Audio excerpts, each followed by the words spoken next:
Adieu les amis, j'espère que vous allez bien. Aujourd'hui, on va faire un unboxing du Nighthawk M2. C'est magnifique, c'est la technologie, trop bien. Ce que vous pouvez voir là, c'est le M1, donc ça c'est la première génération. En gros, le Nighthawk M1, c'est un routeur mobile. On a tous un routeur chez nous à la maison qui nous fournit l'accès à Internet. Et du coup, ça c'est exactement la même chose, seulement que tu peux le prendre avec toi où tu veux, tu peux marcher, bref, tu peux partir en vacances avec. Tu mets ta carte SIM dedans et en fait, t'as Internet partout où tu vas. Donc voilà, donc Netgear a eu la gentillesse de m'envoyer un Nighthawk M2 et du coup on va déballer tout ça.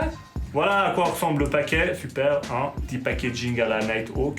Pour ceux qui ne savent pas ce que c'est Nighthawk, en fait ça veut juste dire faucon en anglais, voilà. Ça veut juste dire faucon en anglais. On va ouvrir, ouais, allez. On fait comme notre ami Mr Pierrier, petite dédicace pour toi Seb, on jette les cartons. L'appareil. D'ailleurs, tu peux voir la différence. Qu'est-ce qu'il y a là-dedans? Alors, le démarrage rapide. Personne ne dit ça. Personne ne dit ça. Personne ne dit ça. Ça, c'est le boîtier qu'on va mettre là derrière. Il y a la batterie, une prise. Voilà. Une autre si j'y vais en Grande-Bretagne, mais c'est pas le cas. Le petit adaptateur. Voilà. Tout va bien. Passons à la suite. Tu vois la différence entre les deux. Là, si tu peux voir, le M2 est moins épais que le M1. Par contre, Netgear, entre nous, je préfère le design du M1, quoi. C'était cool le truc avec les ronds là. Ah, c'est moins joli, hein, quand même, hein. Mais c'est pas grave. Ça, c'est que du design. Puis là, en fait, tu as un effet, tu as une texture un peu caoutchouc.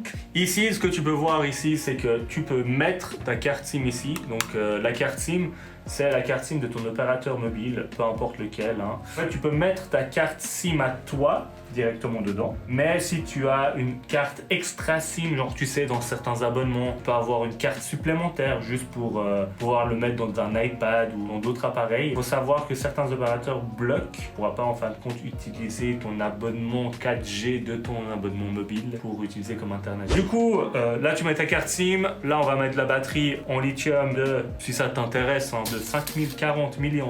Hop! Alors, ensuite, tu mets ça, on est là, c'est picobello, donc tu vois, dans le M1, tu avais le bouton ici, alors que là, tu as le bouton là au milieu. Et au niveau des ports, c'est exactement la même chose. Tu as des ports ici qui sont cachés, là tu peux les ouvrir en fait, qui te permet en fait de rajouter des antennes. Tu peux mettre des antennes pour capter, pour mieux capter la 4G. Et sinon, tu as un port USB, ensuite le port USB-C pour le chargeur et un port Ethernet parce que tu peux aussi brancher par le câble RJ45. Voilà. Donc j'appuie sur le bouton ici.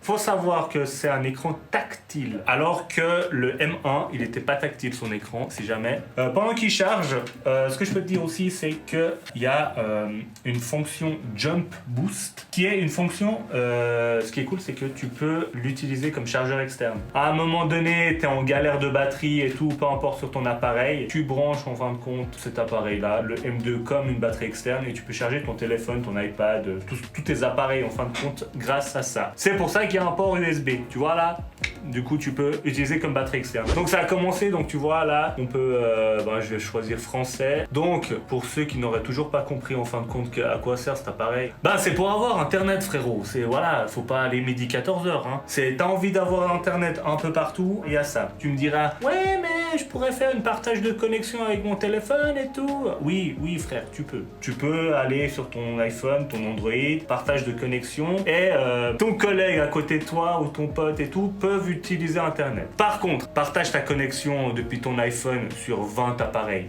Tu vas me redire si le débit d'Internet il va être au taquet. Parce que lui, le débit d'Internet peut aller jusqu'à 2 gigabytes par seconde. Bon, faut encore que ton opérateur Internet il t'offre cette vitesse-là, que tu sois vraiment vraiment au bon endroit, mais jusqu'à une vitesse de téléchargement de 2 GB seconde et tu peux connecter jusqu'à 20 appareils. Ce qui se passe, c'est que tu peux aussi utiliser cet appareil comme routeur chez toi en fait. Faut savoir que nous, le M1 pendant un moment au bureau, on l'avait comme routeur en fait au bureau. Donc on avait simplement acheté un abonnement internet. Voilà, nous en Suisse, on a Sunrise, Discom et puis Salt, où tu peux acheter enfin des abonnements internet où tu reçois une carte SIM et c'est un abonnement 4G en fait, c'est un hotspot 4G. Et en fait, tu peux l'utiliser comme hotspot 4G. En fin de compte, c'est ton routeur, tu mets ta 4G et tu as internet et tu peux utiliser. On utilisait le M1 comme ceci.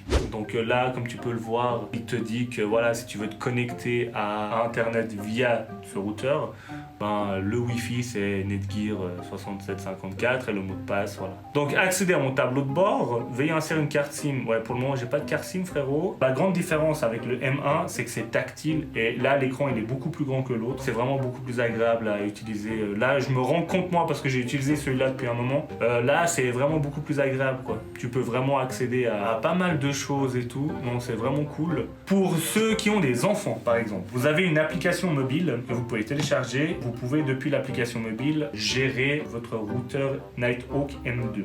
Si vous voulez un contrôle parental, comme ça vous pouvez gérer en fin de compte quels sites peuvent être utilisés par vos enfants, etc. etc.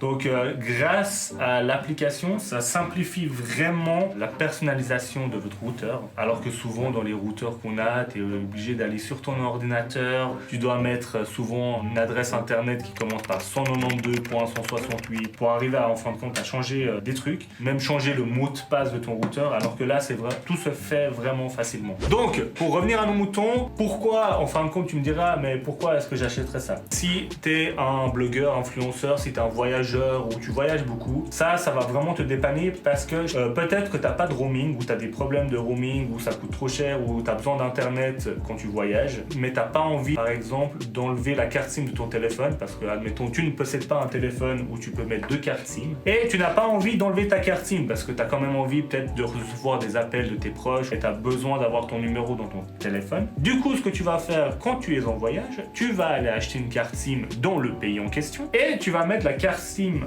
du pays en question là-dessus. Tu mets ta carte SIM là-dedans, tu auras accès à internet, pas via la carte SIM qui est dans ton téléphone, mais via là-dessus. C'est comme si tu avais ton internet privé tout le temps avec toi où que tu ailles. Une autre raison, c'est admettons, tu as des enfants, vous allez partir en voyage, vous allez faire un road trip en voiture et du coup, ben, faut quand même avoir internet dans la voiture. Ça peut dépanner quoi, ils regardent un peu YouTube, etc. Ils se font un petit Fortnite dans la voiture et en fait, ce qui se passe, c'est que à nouveau, tu peux faire une partage de connexion via ton téléphone. Par contre, frérot, tu sais très bien, tu n'auras plus de batterie sur ton téléphone et la vitesse ne sera pas la même chose. Parce qu'en fin de compte, le partage de connexion, c'est vraiment fait sur les téléphones pour dépanner. C'est pas fait pour vraiment utiliser à fond. Et c'est pour ça que du coup, tu vas prendre ça dans la voiture, tu vas mettre petite carte SIM, internet, et en fin de compte, tout le monde dans la voiture pourra utiliser à une vitesse adéquate, même à une vitesse très bonne.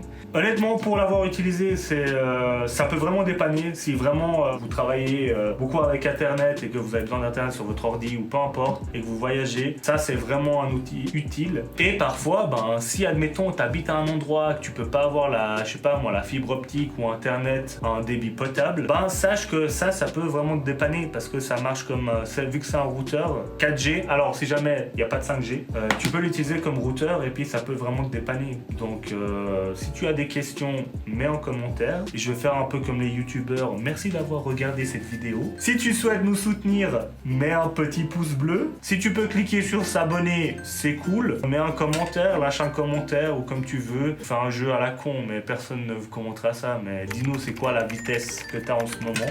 C'est débile ce que je viens de dire. Bref, tout ça pour dire merci beaucoup d'avoir suivi cette vidéo et reste connecté.